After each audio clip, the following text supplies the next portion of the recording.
Salam, Namaste and welcome back to Tech Chai with the one and only Dr. Sam. मैं हूँ आपके साथ आपकी इश्की मिश्की होस्ट RJ रोश और अगर आप पहली बार हमारे शो पे डायल इन कर रहे हैं then let me tell you Tech Chai airs every Tuesday at 3:30 p.m. with the founder and president of Strategism Inc. Strategism Inc. बोले तो your best friend.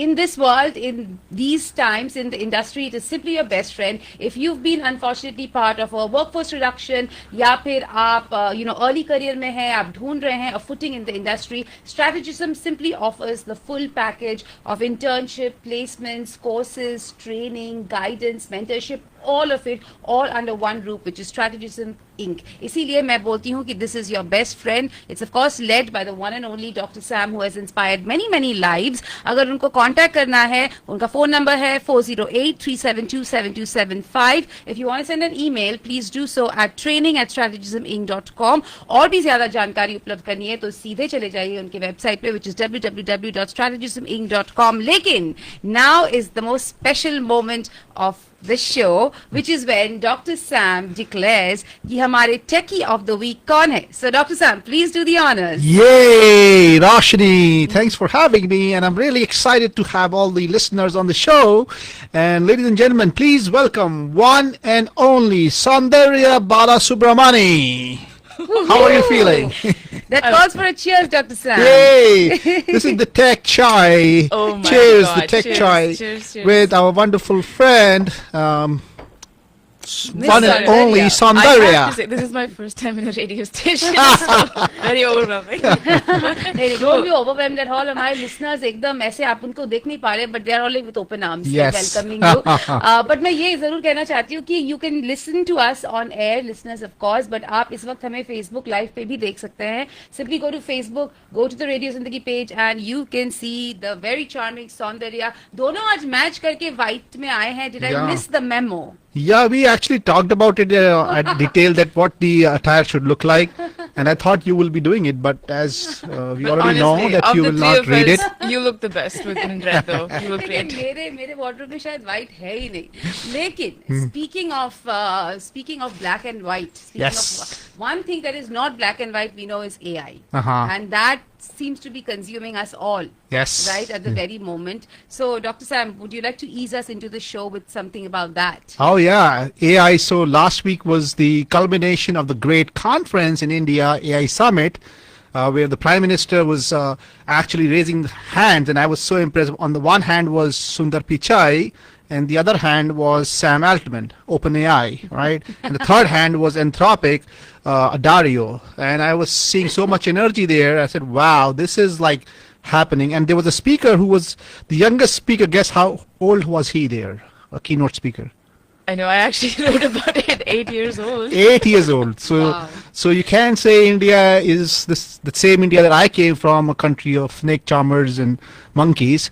But it's the AI hub now of the world, hopefully, and there's $100 billion going into the country.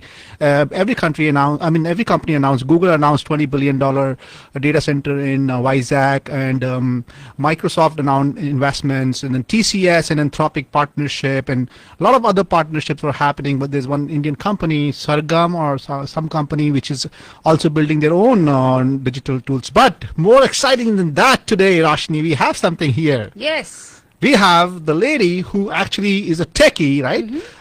So Soundarya, who happens to be an ex-product manager from Salesforce, much like you, Yep. has taken a big leap in life and moved to the next level and catapulted her and pivoted herself to a new role of being an author, and has written books. She's an entrepreneur. She's a keynote speaker. She has 125,000 followers on LinkedIn. So I'm very excited. She graduated from Columbia University in New York, and then have this curious maverick. So how are you feeling today? I feel like I'm shy to call myself a techie because I left tech, but I guess you could say I've helped a lot of people in tech in the last few years. Thank you so much for having me. That is more noble. Yeah. तो मैं हमेशा doctor साहब को याद दिलाती हूँ कि he does a very noble thing of of helping people in tech, क्योंकि अभी तो that is the need of the hour, right? So but I do want to start with that shift right? That decision, because A, it's not for the faint-hearted. Apart from talent and skill, it requires courage of mind and heart. So what made you move away from like a career at Salesforce or any other similar company, and then move on to writing and so being an author and being an entrepreneur? We are all fans of I think there is a wannabe entrepreneur in every one of us. वो अलग बात है कि हम कर नहीं पाते हैं डर से. You started the show on fearlessness. Yes. You in fact quoted something. Do you want to repeat it for my listeners? Oh my God, I forgot. I say things on the fly. Let me try. I said, fearlessness is directly proportional, correlated to intelligence. Yes. and creativity, and which is in today's world called as cognition or cognitive intelligence, which is what everybody's talking about, intuition. And what I mean by that is that if you are afraid, what will happen if I lose my job? What will happen if I lose my visa? What will happen if I don't get married? What will happen? So this fear, if you keep feeding into yourself constantly, will create problems. Yeah. For me, I live life fearlessly. I don't know what fear is. I can dance anywhere you tell me. I can stand in front of Barack Obama and dance. I can stand in front of Morrie and dance because I'm fearless guy, right? And a child is fearless, but while in the process of growing up somewhere, and somehow we lose that. Absolutely, that's very well said. So speaking of fearlessness, Soundarya, were you ever in a dilemma ki main chodu ki nahi chodu tech, and like what was the process like? Yeah. Funnily enough, it was the easiest decision of my life to quit my job. But that was only because I think I was deeply influenced by books I read when I was 23 years old.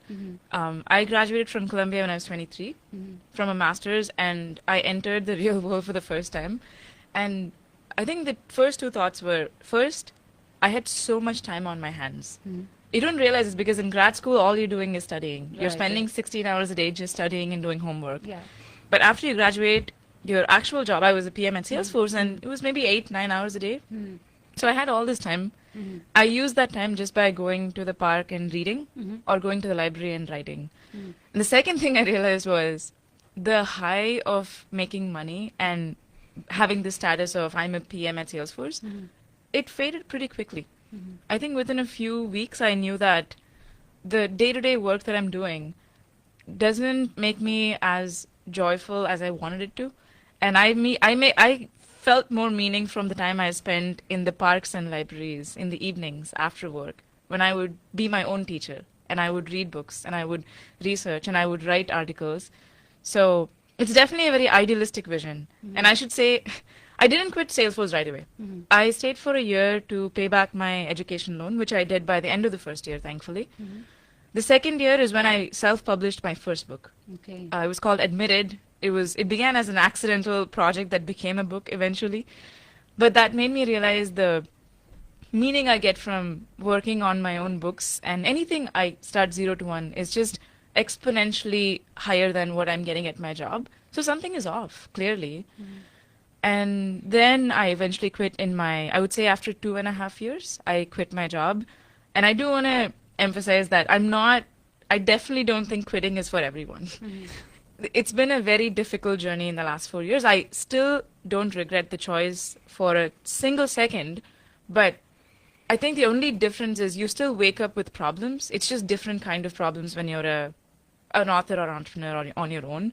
So it's not that it's greener on the other side. Right. It's hard both sides.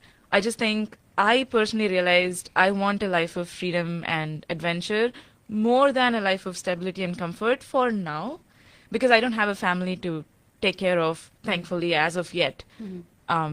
So I was also 25 when I quit, so that puts things in perspective. Yeah, I was just about to point it out when you chronicled the timeline, and I think that's a very balanced and very beautifully captured thought right there, because it's not always glossy or green on any side. Each side has its struggles, but commendable. Dr. Yeah. Sam, 25 साल की उम्र में, which is like maybe like in 1/4 probably of her lifetime, she knew and she had that clarity of thought.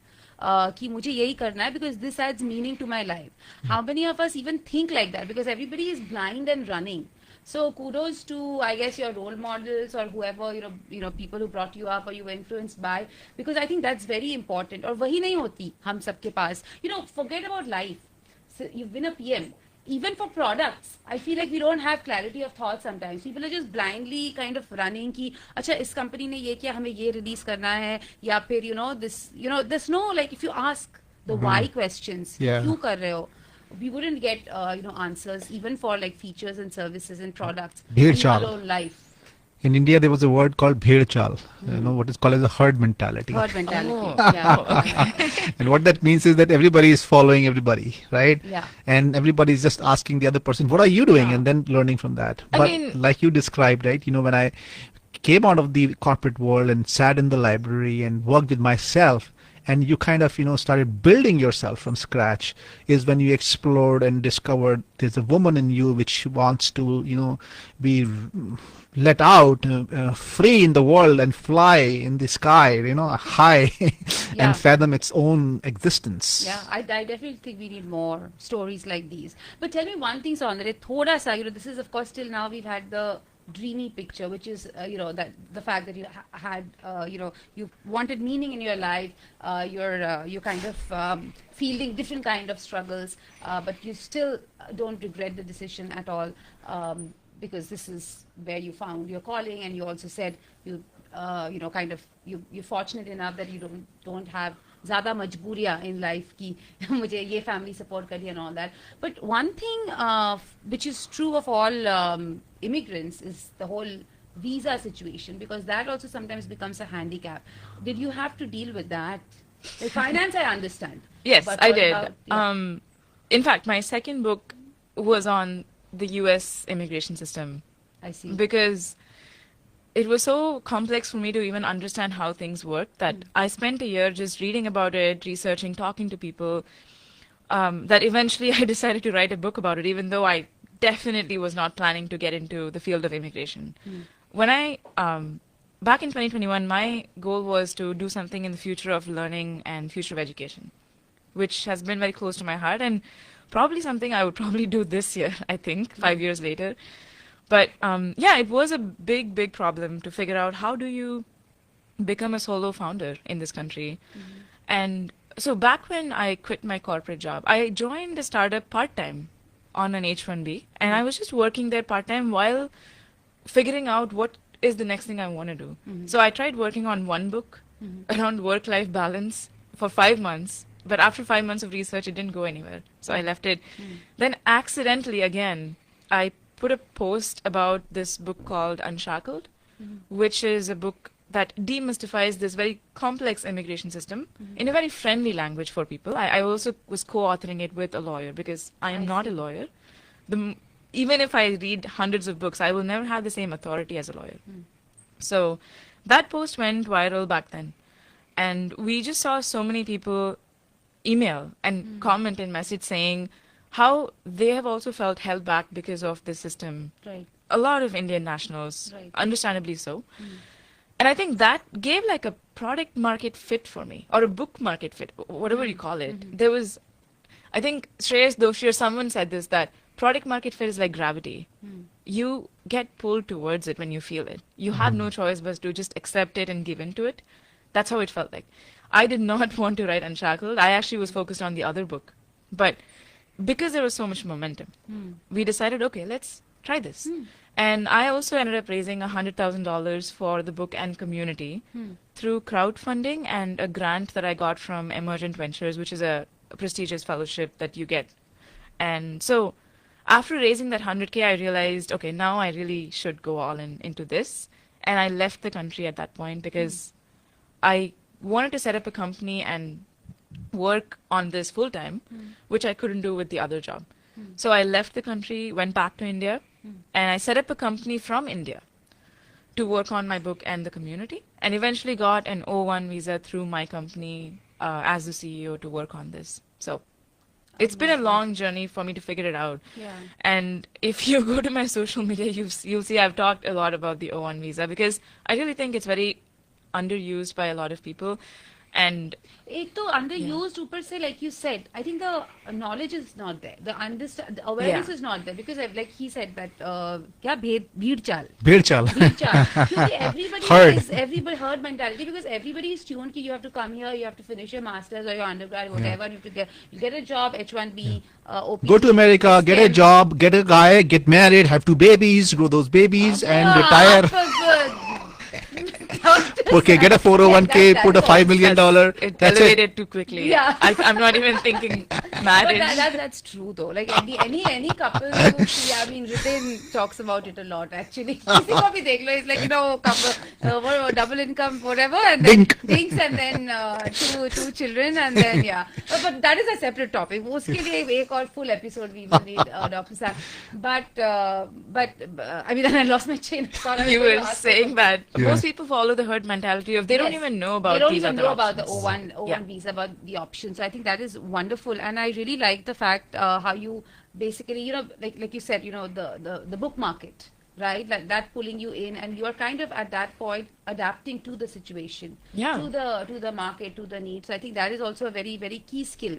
And like, you know, key skill से ज़्यादा मैं क्या बोलूँगी, that is a key personality trait, because that will really help people, right? So Dr. Sam, what do you want to talk about next? I mean, I want to ask her, because I was looking up her profile and I saw this book, 1000 Days of Love, and novel writing. So, Yeah. because when I wrote my first book, you know, I was so confused, 2007. By the way, I still get royalty checks for that. I got a check last month. Universal Publishers published that book. So, what made you write books? And tell us some more about your 1000 Days of Love and this Unshackled. Sure. So all three of my books are in some ways slightly different, in a different genre, because Admitted was about higher education and studying abroad. Unshackled was entirely educational and focused on the US legal immigration system, which, if you read the book, I think we've done a great job of making a topic that is so unbelievably boring, like immigration, very fun.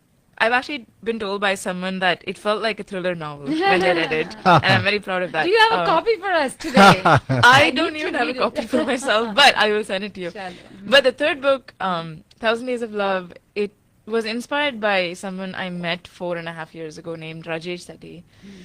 If you read the book Tuesdays with Morrie, it began as an inspiration from that. Tuesdays with Morrie was this book published back in 2000, I think. It's a beautiful memoir of someone named Morrie, who was dying from a neurodegenerative disorder back then, and he had 6 months to live. So the author, Mitch, who was his student, Kal ho went na ho. in. He interviewed him every Tuesday Right. about something about life. So it's just a 100-page book, but it's just got a beautiful perspective on how to live life meaningfully from someone who is literally dying. Yeah. Oh. He knows he's I dying. actually have read it, or I actually have started reading it, because funnily enough, that was a book that I got gifted for my last birthday by a very, Oh, very wow. special friend. Yeah, so I do know what is the mood of the Exactly. book. So Yeah. when I met Rajesh, I read Tuesdays with Morrie, and I saw so much of Morrie and Rajesh and vice versa. Rajesh also was at the worst of his chronic illness. He was diagnosed with Parkinson's back in 2014. He is doing much better now, but when I met him in 21, he was not. Just a short way of saying it.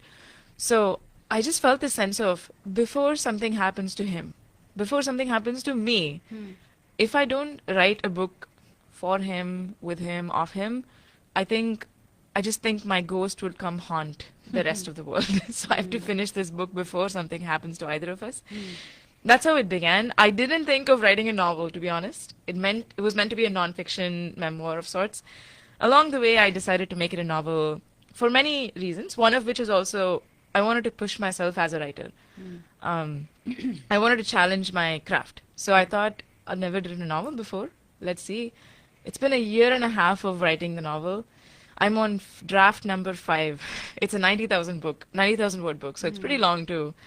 It's been a very exhausting project, but I think if you want to do anything of significance, it's going to put you through the ringer, and that's just how it is. Amazing. I am absolutely in love with the title, 1000 Days of Love. I have a show that airs every Friday called Ishq Wala Love.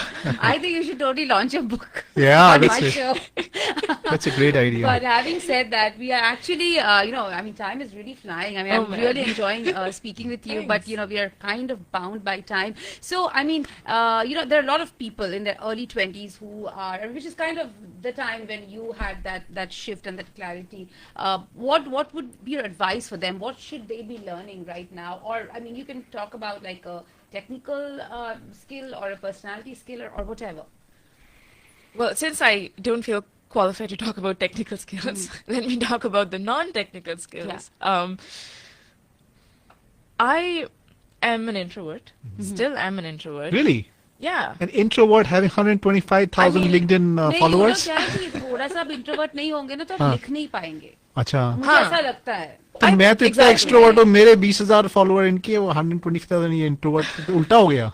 हाँ, but वो मैं क्या बोल रही हूँ कि अगर आप इंट्रोवर्ट्स का एक वो जो होता है ना कि वो खुद से बातें करते हैं या रिफ्लेक्ट करते हैं, तो you आप लिख नहीं पाओगे. मैं भी थोड़ा बहुत लिखती हूँ, but I don't write like you. I write poems, and most are everything is right. all of them are about love and romance and heartbreaks. Which is, for whatever reason, those come naturally. But that's what everyone can resonate with, really. But Yeah. So I know you need to be a little bit of an introvert to write. exactly. Yeah. But I was going to say that for someone who's listening to this and thinking they're also an introvert, I just want to tell them it is absolutely possible to not just speak on stages, but I don't think being an introvert should stop anyone from expressing what they think clearly, both in written form and in verbal form, and show up and be confident. This was such a hard thing for me to do when I came to this country 8 years ago.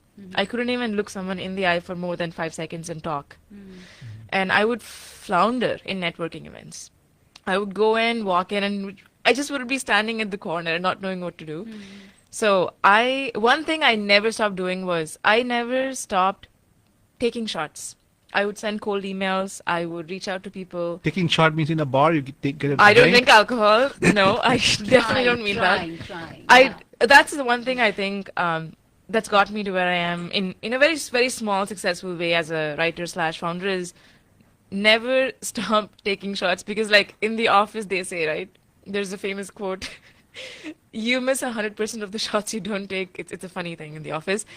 But I just want to tell people in the early 20s that this is the time to take risks boldly, assuming you don't have a family or kids to take care of. Right. I really hope they make use of this time. I think that's beautiful, and I Awesome. think that is the time that kind of of course sometimes people make those shifts even late in their life, but I They think can, earlier yeah. the better. So that's great. So abhi ab thoda sa we have very little time left, but two things I was really curious about. One was your the support of your parents or your family back home when you decided to make this shift, and then eventually if you would have like a parting message for techies, and especially for women who are kind of struggling in their careers. So if you could just feel them both in the last Okay. segment. Yeah. Because we're crunching on time, I'm going to be like a bullet train. I'll be very fast. But on the parents' part, they're super supportive of me right now. In fact, I'm closer to them now than I ever was when I was at Salesforce. Back then, they didn't even know what I did at Salesforce. They thought,